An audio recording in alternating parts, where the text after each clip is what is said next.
تو وہ پھر مشکل سے کامیابی سے ہمکنار ہوتے ہیں. ہم نے دیکھا کہ دیکھیں امریکہ اور طالبان کے جو مذاکرات ہو رہے تھے تو 1 سال تک دونوں فریق اس کی کچھ تفصیل نہیں بتا رہے تھے، اور جب معاملہ ان کا فائنل ہو گیا تو اس کے بعد پھر اس کو پبلک بھی کیا گیا، اس پہ ان کی پارلیمنٹ میں بھی ڈیبیٹ ہوئی. تو وہ جب عمران خان صاحب کو اس کا پتہ چلا اور انہوں نے TRT کو انٹرویو دے دیا تو اس کی وجہ سے وہ پورا پروسیس ڈیریل ہو گیا، اور جو اس میں پلیئرز تھے وہ اپنی اپنی جگہ پہ امبیرس ہو گئے. لیکن پھر پچھلے مہینے 1.5 کے دوران اس پروسیس کو دوبارہ پٹری پہ لایا گیا، اور نہ صرف یہ کہ خود افغان طالبان کے ذریعے TTP کے لوگوں سے بات ہوئی ہے، بلکہ کچھ پاکستانی ہینڈلرز کی ان کی بھی براہ راست ملاقاتیں بھی ہو چکی ہیں، رابطے بھی ہو چکے ہیں، اور اس میں ابھی تو فائنل معاہدے یا ایگریمنٹ میں تو بہت وقت لگے گا اور ابھی بہت سارے مراحل اس میں باقی ہیں. لیکن پہلے جس کو کہتے ہیں کہ CBMs کے طور پہ یا کانفیڈنس بلڈنگ میئرز کے طور پہ یہ اسٹیپ لے لیے گئے ہیں کہ حکومت پاکستان نے بھی باقاعدہ مذاکرات اور جنگ بندی کا اعلان کر دیا، اور اس کے جواب میں TTP نے بھی باقاعدہ طور پر 1 مہینے کی عارضی جنگ بندی کا اعلان کر دیا. ٹھیک ہے، تو کیا آپ سمجھتے ہیں کہ یہ معاملہ اس مرحلے پر پارلیمنٹ میں زیر بحث آنا چاہیے، یا اس کے لیے کسی حتمی نتیجے تک پہنچ کر یہ پارلیمنٹ کو اعتماد میں لینا چاہیے؟ صاحب ایک تو دیکھیں جو آپ نے شروع میں تمہیدی گفتگو کی، تو میرے خیال میں آپ ہمارے استاد بھی ہیں، لیکن آپ نے سمندر کو کوزے میں بند کر دیا. اس میں کوئی شک نہیں ہے کہ لوگ مارے گئے ہیں اور بہت سارے خاندان اجڑے ہیں، لیکن وہ کسی ایک طبقے تک محدود نہیں ہے. آپ جانتے ہیں کہ میرا تعلق بھی اس علاقے سے ہے، اور میں کسی نہ کسی شکل میں 2000 سے اس سے متاثر ہو رہا ہوں، یا بلکہ بس اللہ نے زندگی دے رکھی ہے. پھر اس پہ ہمارے بڑے قریبی دوست رشتہ دار وہ بھی مارے گئے. سب سے زیادہ پولیس نے قربانی دی اگر ہم دیکھیں تو، پھر عوامی نیشنل پارٹی کے لوگوں نے جس طرح قربانیاں دی، پھر سب سے بڑھ کے خود فوج نے قربانیاں دی. تو ہمارے قبائل تو بہت زیادہ سفر ہو گئے ہیں. لیکن جو آپ نے بات کی کیا آخری نتیجہ، ہم جب انڈیا سے یہ جتنے لوگ مخالفت کر رہے ہیں تو انہوں نے کیا یہ انڈیا سے مذاکرات کے حامی نہیں ہیں؟ تو ہم نے اور انڈیا نے ایک دوسرے کے لوگ نہیں مارے ہیں؟ کیا امریکہ اور طالبان نے ایک دوسرے کے لوگ نہیں مارے تھے؟ پھر کیا خود پیپلز پارٹی کے دور میں سوات کے طالبان سے صوبی محمد کے ساتھ معاہدہ نہیں ہوا تھا؟ ANP کے دور میں نہیں ہوا تھا؟ تو میرے خیال میں تو مناسب نہ صرف یہ کہ وقت یہی ہے مذاکرات کے لیے، بلکہ شاید اگر یہ موقع ضائع کیا گیا تو پھر بڑی مشکل سے اس طرح کا ماحول ہمیں ملے گا. جو آپ کا سوال ہے کہ پارلیمنٹ میں زیر بحث لانا چاہیے یا نہیں، تو اس کے جواب میں میرا کاؤنٹر سوال ہے کہ ایک تو یہ کہ یہ لوگ خود اس پارلیمنٹ کے بارے میں کیا رائے رکھتے ہیں کہ جعلی ہے، یہ ہے، وہ ہے، اور اس پارلیمنٹ کا جو لیڈر ہے یعنی لیڈر آف دا ہاؤس ہے وہ یہ بھی نہیں جانتے کہ حقانی جو ہے وہ قبیلہ ہے یا کہ تخلص ہے کسی مناسبت سے. صافی صاحب یہاں پہ یہ بھی ایڈ کیجئے گا کہ آپ نے کہا کہ آپ کا تعلق جیسے کہ سبھی جانتے ہیں کہ اسی علاقے سے ہے، اور صحافی بھی بڑے زیادہ متاثر ہے ساری صورتحال میں. فواد چودھری صاحب نے کہا ہے کہ وہاں کے جو مقامی افراد ہیں انہیں بھی اعتماد میں لیا جا رہا ہے، ان سے رابطہ کیا جا رہا ہے، صحافیوں سے رابطہ کیا جا رہا ہے، مقامی افراد سے کس طریقے سے رابطہ کیا جا رہا ہے، بات چیت کا سلسلہ کس طریقے سے آگے بڑھا جائے، کچھ معلومات اس طرح کی آئی ہیں سامنے؟ دیکھیں اس کے لیے ابھی تو اس لیول پہ نہ معاملات آگے بڑھے ہیں، یہ تو بالکل ابتدا ہے. ایک ہے مذاکرات کا آغاز اور اس کا فائنل سٹیج ہوتا ہے معاہدہ. تو میں ایک ڈیموکریٹ اور ایک پاکستانی کی حیثیت سے سمجھتا ہوں کہ جب معاہدہ ہو یا لین دین ہو تو وہ قوم کے نمائندوں اور بالخصوص جو متاثرہ لوگ ہیں، وہ APS کے متاثرین ہیں، وہ قبائلی لوگ ہیں، وہ پولیس ہے، وہ سب ان سب کو اعتماد میں لیے بغیر حتمی معاہدہ نہیں ہونا چاہیے. لیکن ابھی تو مذاکرات کا ابتدائی مرحلہ ہے. مذاکرات کی تو مخالفت کسی صورت میں نہیں ہونی چاہیے. اگر معاہدہ پھر ایسے شرط پہ کیا جا رہا ہو کہ جس میں اسٹیٹ کی اتھارٹی کمپرومائز ہو رہی ہو, یا پھر فیوچر کے لیے کوئی خطرات جنم لے رہے ہوں, یا لوگوں کے زخموں کا مداوع نہ ہو رہا ہو کسی نہ کسی شکل میں, وہ آن بورڈ نہ ہو, تو پھر معاہدے کی مخالفت ہونی چاہیے. لیکن ابھی تو مذاکرات بالکل ابتدائی اسٹیج میں ہے, اور میری یہ تجویز ہو کہ جو لوگ کر رہے ہیں ان کو چاہیے کہ جو معاملہ آگے بڑھتا رہے تو اس حساب سے جو متاثرین ہیں اور عوامی نمائندے ہیں ان کو بھی ساتھ آن بورڈ لے کے اعتماد میں لیا جائے. ٹھیک ہے سلیم صاحب بہت شکریہ. شامی صاحب, پارلیمنٹ کو اس معاہدے سے پہلے جو بھی بات چیت کا سلسلہ ابھی بالکل انیشل سٹیج پر ہے, احسن اقبال صاحب نے بھی یہی آج گلہ کیا, انہوں نے بھی یہی معاملہ کیا. انہوں نے کہا کہ انٹرویو دے دیا جاتا ہے, پارلیمنٹ کو اعتماد میں نہیں لیا جاتا, اور انہوں نے یہ لفظ مینشن کیا کہ انٹرویو بھی کسی عالمی جو ہے نشریاتی ادارے کو, قومی چینلز پر بھی انٹرویو بھی نہیں دیا جاتا. ٹی وی کو, ہاں جی, تو ٹی وی کو انٹرویو, اشارہ اس کی طرف کیا انہوں نے. دیکھیں اصل میں بات یہ ہے کہ آپ یعنی پارلیمنٹ میں کیا بات ہوئی, کیا بات نہیں ہوئی, اور اصولی طور پر تو ہم نے اتفاق کیا تھا جب طالبان کے ساتھ بات چیت ہوئی تھی نواز شریف صاحب کے دور میں. اس کے بعد پھر وہ منقطع ہو گیا سلسلہ, حتمی نتیجے پہ نہیں پہنچ سکا. تو مذاکرات کی مخالفت تو نہیں کی جا سکتی. اور ابھی کہتے ہیں 7 مرتبہ پہلے بھی ان کے مختلف دھڑوں سے مذاکرات ہو چکے ہیں جو ناکام نہیں ہوئے. لیکن فرق اس وقت یہ ہے کہ ان افغانستان میں یہ جا چھپتے تھے. اب افغانستان میں جو طالبان کی حکومت قائم ہوئی ہے اس کے بعد ان کے لیے بھی مشکل پیدا ہو گئی ہے افغان سرزمین کو پاکستان کے لیے استعمال کرنا. اور افغان حکومت اس وقت جو ہے وہ فیسیلیٹیٹ کر رہی ہے. تو میرا خیال یہ ایک بہت مناسب موقع ہے کہ اس معاملے کو ہم اس پہ پانی ڈالیں اور ٹھنڈا کریں. کیونکہ دیکھیے خون بہاتے چلے جانا اور یا خون کا بہتے چلے جانا یہ کوئی حل نہیں ہے. اب یہ جو امریکہ ہے اس نے ایٹم بم کا تجربہ کہاں کیا تھا, کہاں برسایا تھا, پتہ, جاپان کے 2 شہر تباہ ہوئے تھے. اور اس کے علاوہ تو دنیا بھر میں کہیں ایٹم بم چلایا نہیں گیا. بالکل ایسے ہی جاپان میں امریکہ نے ایٹم بم چلایا اور وہ تباہی کی جو انپریسیڈنٹڈ ہے, تاریخ میں جس کی مثال نہیں ملتی. بالکل. اور جنگ ختم ہو گئی اس کے نتیجے میں. ٹھیک. امریکہ اور جاپان جو ہیں اب ایک دشمن ہے ایک دوسرے کے. بالکل نہیں. جنگ کے بعد انہوں نے ایک دوسرے کے ساتھ تعاون کیا, دوستی کر لی, ہاتھ بڑھایا ایک دوسرے کے ساتھ. بالکل ایسا ہی ہے. اور دیکھیے ہاتھ بڑھایا, اور یہ مناسب وقت ہے کہ ہم نے بھی ہاتھ بڑھا دیا. اور اگر ہم یہ کہیں کہ کیونکہ یہ خون بہہ چکا ہے بالکل اس لیے بات نہیں ہو سکتی, ٹھیک بھئی اسی لیے تو بات ہونی چاہیے, اسی لیے بات ہونی چاہیے. بات ضروری شامی صاحب اس پر خون مزید نہیں بہنا چاہیے, خون مزید نہیں بہنا چاہیے. اور یہ بالکل مناسب وقت ہے آپ کا یہ کہنا. ناظرین یہاں پر وقت ہے بریک کا, واپس آتے ہیں اس بریک کے بعد, ہمارے ساتھ رہیے.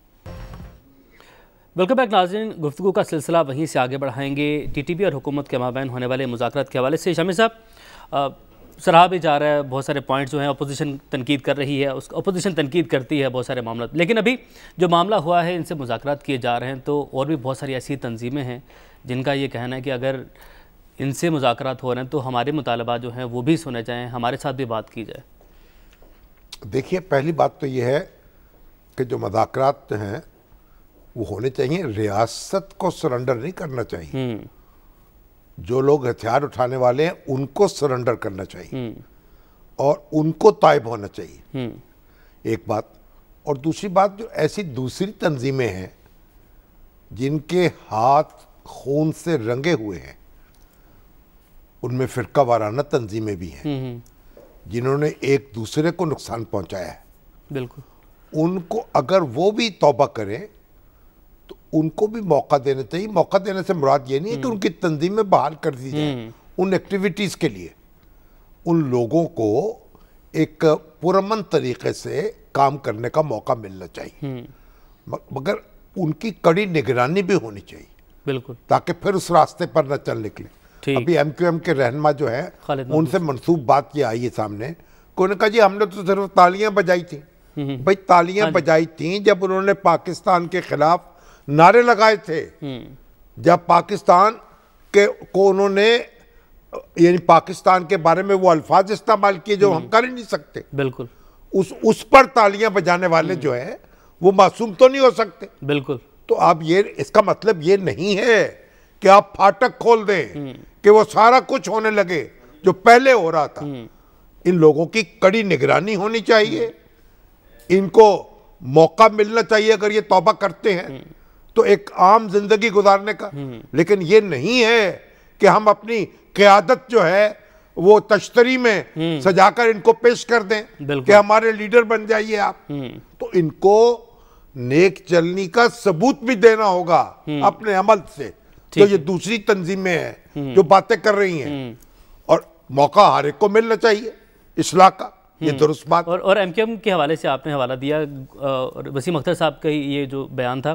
خالد مقبول صدیقی صاحب نے حکومت کے اتحادی ہیں, وہ یہ کہہ رہے ہیں کہ ہمیں لایا جائے, دوبارہ ہمارے دفاتر بحال کیے جائیں. نہیں, بات یہ ہے کہ اولاً تو ان کو تو بین ہو جانا چاہیے تھا, ان کو تو بین نہیں کیا گیا جو ادھم مچایا ہوتا کراچی میں انہوں نے. تو اب جو ان کے اب تو وہ ماشاءاللہ حکومت میں موجود ہیں, بالکل اسمبلی میں بیٹھے ہوئے ہیں, تو اب اگر اپنے وہ توبہ کر رہے ہیں تو جائزہ لینا چاہیے ان کا. ٹھیک ہے, جائزہ لینا چاہیے. آگے بڑھتے ہیں اور بلوچستان کے حوالے سے شامی صاحب گفتگو کرتے ہیں. بلوچستان میں 14 رکنی کابینہ نے حلف اٹھا لیا ہے, اور ہمارے جو پروگرام اینکر ہیں نقطہ نظر کے ہوسٹ اجمل جامی صاحب وہ بھی وہیں پہ موجود ہیں. آپ نے کل تو بات ادھوری رہ گئی تھی, وہیں سے شروع کر رہے ہیں, وہیں سے گفتگو کا سلسلہ سر آگے بڑھاتے ہیں. السلام علیکم جامی صاحب. جی واسلام عمیر اور شامی صاحب آپ کی خدمت میں سلام. اچھا جناب یہ بتائیے جامی صاحب, جہاں سے کل بات ٹوٹی تھی تو وہیں سے شروع کرتے ہیں. تو جام صاحب سے تو آپ کی کوئی بات نہیں ہو سکی, جام کمال علی سے نہیں, جام کمال صاحب سے, کمال خان سے. آپ نے کل بھی یہ نقطہ اٹھایا تھا سر, وہ یہاں میرا خیال ان کے مخالفین کے نرغے میں ہیں, اس لیے آپ ان کے خلاف چٹپٹی باتیں کر رہے تھے, تو میں نے کہا ان سے بھی معلوم کر لیتے. نہیں, آپ کی بات یہ بالکل درست ہے, لیکن جام صاحب اگر یہاں ہوں تو ہم ان سے ملیں نا. اب وہ یہاں ہے ہی نہیں تو ان سے کیسے ملیں؟ تو لسمیلے جانا پڑے گا. شنید بھی یہی ہوتی ہے کہ اب وہ چونکہ کراچی پائے جائیں گے, تو اگر وہ یہاں ہوتے تو ضرور ان سے میں ملاقات کرتا. میری انوار اللہ کاکڑ صاحب سے گفتگو ہوئی جنہوں نے کل کے پروگرام پہ ہمیں فیڈ بیک بھی دیا, اور ادھر بھی بات ہوئی ادھر بھی بات ہوئی, جہاں جہاں ہو سکتی تھی ہوئی ہے. لیکن کیا کیجئے اس ڈیٹے کا, ان فیکٹ اور فگرز کا شامی صاحب جو کہ بلوچستان کے مسائل کا انبار منہ کھولے بیٹھے ہوئے ہیں. مثلا کل ہم نے انسداد دہشت گردی کی جو کاوشیں ہیں حکومت کی, وفاقی حکومت کی, اداروں کی, ان کا ذکر کیا, اور ساتھ یہ گزارش کرنے کی کوشش کی کہ انسداد دہشت گردی کی کاوشیں اپنی جگہ قابل ستائش ہیں, جاری رہیں گی, لیکن یہ واحد حل نہیں ہے. ایک قومی بیانیہ تشکیل دینا ہوگا. یہاں جو دانشوروں سے, معززین سے, صحافیوں سے گفتگو ہو رہی ہے, وہ چونکہ آپ کے پروگرام کا پہلا حصہ آج TTP کے ساتھ مذاکرات پہ مبنی تھا, تو وہ بھی یہ بات کرتے ہیں کہ یہاں جو ناراض ہیں ان سے بات کیوں نہیں ہو سکتی. ان سے بھی بات ہوئی ہے, جو ناراض لوگ یہاں کے تھے ان سے بھی بات ہوئی ہے, تاریخی طور پر بار بار ہوئی ہے, ان کو موقع ملا ہے. بالکل ہوئی, بالکل ٹھیک ہے نا. اب وہ سرنڈر کرتے ہیں تو پھر بھی بات ہو سکتی ہے ان سے. بنیادی بات یہ ہے کہ آپ اپنے راستے سے ہٹیں. بالکل ٹھیک کہہ رہے ہیں. اور اس وقت دیکھیے بڑی تبدیلی آ چکی ہے جوہری, کیونکہ افغانستان میں اب جو حکومت آئی ہے طالبان کی, تو یہاں پاکستان میں ادھم مچانے کے لیے افغان سرزمین استعمال نہیں ہو سکے گی. یہ بڑی جوہری تبدیلی آ چکی ہے.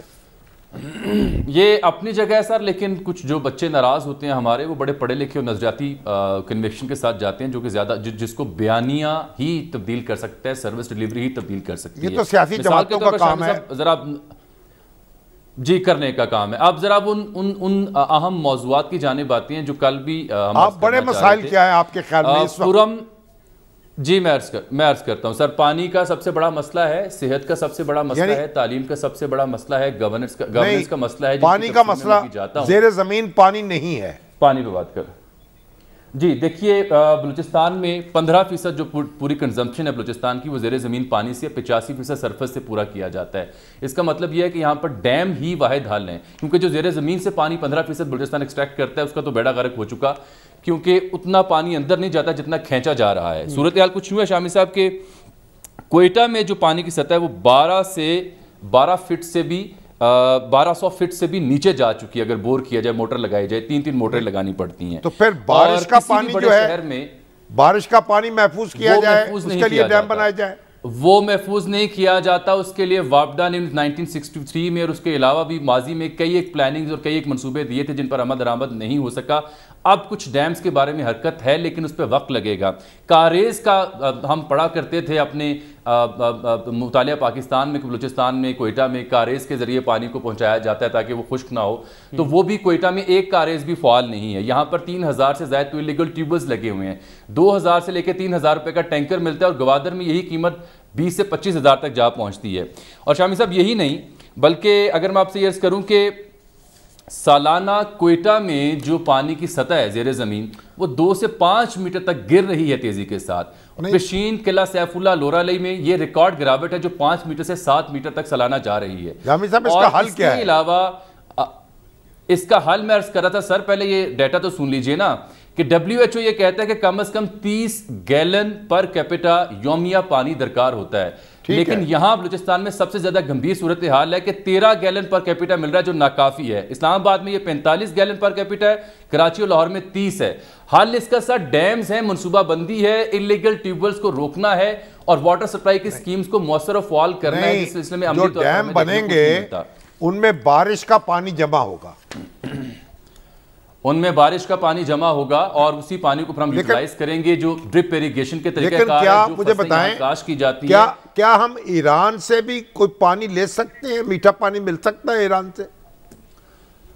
سر ایران کے ساتھ تو ویسے بھی جو زرداری صاحب کے دور میں کچھ منصوبہ جات بنے تھے اور یہاں وہ تو گیس کے تھے نا, مارکیٹس بارڈر پہ کھولے عرض کر رہا ہوں کہ اب بھی یہاں پر بارڈر کے علاقوں میں 3 ایسی اسکیموں کا افتتاح ہونے جا رہا ہے جو مارکیٹ کے طریقے پر چلیں گی. لیکن جو پانی کا معاملہ بتا رہے ہیں وہ ممکن نہیں ہو پائے گا بیکاز آف دی ٹرین.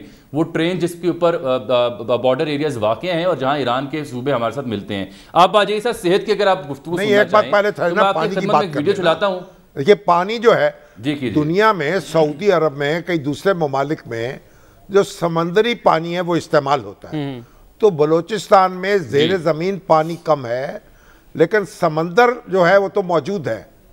تو سمندر کا پانی جو ہے اس کو قابل استعمال بنایا جا سکتا ہے اور اس کے بعد اس یہ کو دوسرا حل ہے. پائپ اس لائن کے لیے بچائی جا جدید سکتی ٹیکنالوجی چاہیے ہوگی. تو وہ تو کرنا پڑے گا نا. دوسرا حل ہے اس کے لیے ڈیم, چھوٹے ڈیمز کے علاوہ یہ دوسرا حل ہے. اور تیسرا حل اس کا یہ ہے کہ زرعی شعبہ جو بلوچستان کا ہے اس میں فصلوں کی حیت اور ان کی نوعیت بدلی جائے. وہ پھل یا وہ فصلیں جو پانی زیادہ پیتی ہیں ان کی بجائے زیتون اور دیگر پھل اور جو فصلیں ان کو کاشت کیا جائے. یہ 3-4 حل ہیں جو ماہرین تجویز کرتے ہیں. اب میں آپ کو سر ایک ویڈیو دکھاتا ہوں. میرا تو خیال ہے جنگی بنیادوں پر سمندر کا پانی جو ہے اس کو استعمال کرنے کا منصوبہ بنانا چاہیے تاکہ ایریگیشن کے کام آ سکتا ہے. سعودی عرب میں اس سے بہت بڑے پیمانے پر زراعت کا کام لیا جا رہا ہے. بالکل. اور جامی صاحب ویڈیو نہیں چل سکتی, صحت والا جو معاملہ ہے اس کو اگلی کسی قسط میں ہم ذکر کریں گے. اب صحت کا معاملہ شامی صاحب اس کو یہ اگلی قسم میں ختم ہو گیا. ہاں جی, آج پھر وقت ختم ہو گیا. صحت, تعلیم, گورننس, یہ تمام معاملات. آپ ایک بات سن لیں, جو نیشنل بینک کے پینشنرز ہیں نا انہوں نے تو میرا ناک میں دم کر رکھا ہے. روزانہ اتنے میسج آتے ہیں, اتنے میسج آتے ہیں. ٹھیک ہے, 2017 میں, کے اوپر بھی اگر آپ اجازت دیں تو کل بات کر لیں. 2017 میں کل بات کر لیں ان کے حق میں فیصلہ ہوا تھا سپریم کورٹ سے. اس وقت سے پر نظر ثانی کر دی انتظامیہ نے. ٹھیک ہے سر, آج تک سپریم کورٹ اس پہ نوٹس نہیں لے رہی. لوگ جو ہیں چیخ رہے ہیں, بددعائیں دے رہے ہیں. ٹھیک ہے سر, میسج کر کر کے مجھے انہوں نے آپ کو میسج آ رہا ہے اور مجھے بھی آواز آ رہی کہ ہمیں وقت جو ہے بریک کی جانب بڑھنا ہے. بریک کا وقت ہو گیا. اس پر مزید بات کریں گے, کل بھی اس پر بات کریں گے. ناظرین واپس آتے ہیں اس بریک کے بعد, ہمارے ساتھ رہیے. اس کے ساتھ ہی ناظرین آج کا پروگرام اپنے اختتام کو پہنچا. آپ سے کل ملاقات ہوگی. اپنا بہت سارا خیال رکھیں. اللہ حافظ.